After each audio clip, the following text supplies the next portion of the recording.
हरे कृष्णा। मुझे मराठी तो नहीं आती, पर मैं हिंदी बोल सकता हूँ। अगर आप लोग को समझ में आ जाए तो अच्छी बात, नहीं तो मराठी में प्रभु जी लोग बता देंगे बाद में कि मैंने क्या कहा। अभी माता जी ने क्वेश्चन भी पूछा कि आप लोग यहाँ पे अपने बच्चे को जो दिए हैं किस पर्पज़ से दिए हैं, और आप लोग क्या उम्मीद लगाए रखे हैं कि बच्चे को आप यहाँ पर दिए हैं तो जब वो पास आउट करके जाए तो वो क्या बन के जाए। तो क्वेश्चन मुझे बाद में समझ में आया क्योंकि वो मराठी में बोली थी, इसलिए मैं लेट से आया। मैं गोवर्धन इको विलेज में पिछले 4 सालों से काम कर रहा हूँ। मैं वेस्ट बंगाल यूनिवर्सिटी से होटल मैनेजमेंट करने के बाद एक स्पिरिचुअल प्लेस पे आकर गेस्ट एरिया में काम कर रहा हूँ।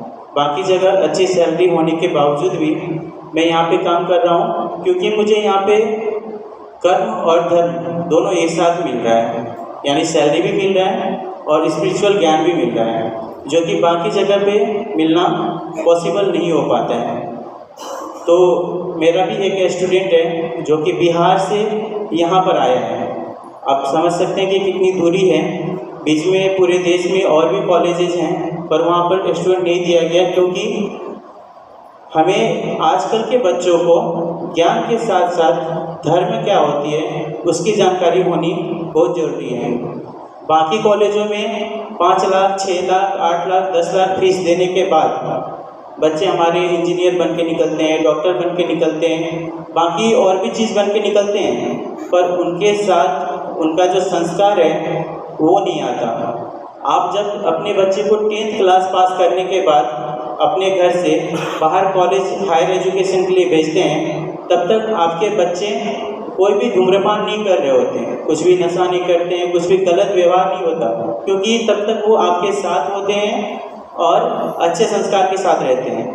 जब बाहर दूसरे कॉलेज में जाते हैं तो बाकी बच्चों के साथ, और जो वो युवा पीढ़ी होती है ना, उस टाइम में दिमाग में बदमाशी ज़्यादा आता है कि हम क्या नया चीज़ देखें, सिगरेट का फ्लेवर कैसा होता है, दारू पीना कैसा लगता है, ये सब चीज़ दिमाग में आने लगते हैं।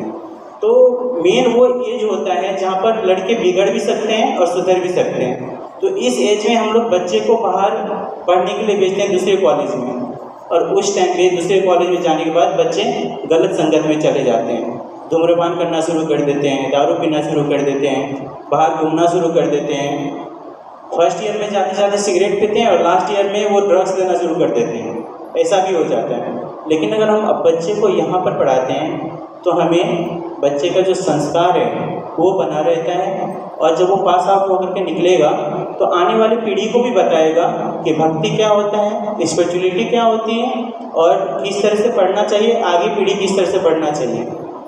हमें अभी अपने बच्चों को अच्छे ज्ञान देंगे तो हमारी बुढ़ापे में वो हमारे साथ गलत व्यवहार नहीं करेंगे। अगर हम अच्छे ज्ञान नहीं देंगे, वो सिर्फ ये सीखेंगे कि इंजीनियर बनना है, पैसा कमाना है, तो वो बुढ़ापा में भी हमें कहीं पे जाकर वृद्धाश्रम में छोड़ देंगे, या फिर वो पैसे कमाने के मकसद से ही सिर्फ रहेंगे, ना ही धर्म देखेंगे, ना ही हमारे संस्कार को मानेंगे, ना ही हमारी सेवा करेंगे।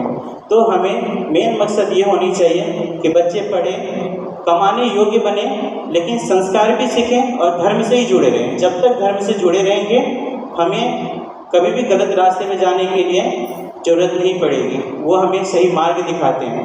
प्रभु जी लोगों ने अच्छी अच्छी चीज़ बताएं, वो कि पढ़ाई क्यों जरूरी है और यहाँ इस कॉलेज में आना क्यों जरूरी है, और जो नहीं भक्ति से जुड़े हैं उसके साथ क्या होता है, सब प्रभु जी ने बताया। तो मैं तो इनके सामने बहुत छोटा हूँ और अभी अभी समझिए तो स्पिरिचुअल चीज़ों में कदम रखा हूँ, कोशिश कर रहा हूँ। बस आप लोगों ने जो उम्मीद लगा के यहाँ स्टूडेंट भेजा, मेरे भी एक स्टूडेंट है, तो बस यही सोचूंगा प्रभु जी अच्छे से ज्ञान दें, अच्छे से आशीर्वाद दें, और उम्मीद यही है कि अच्छे से सीखे, संस्कार लें और भक्ति से जुड़े रहें और सफल हो। हरे कृष्णा।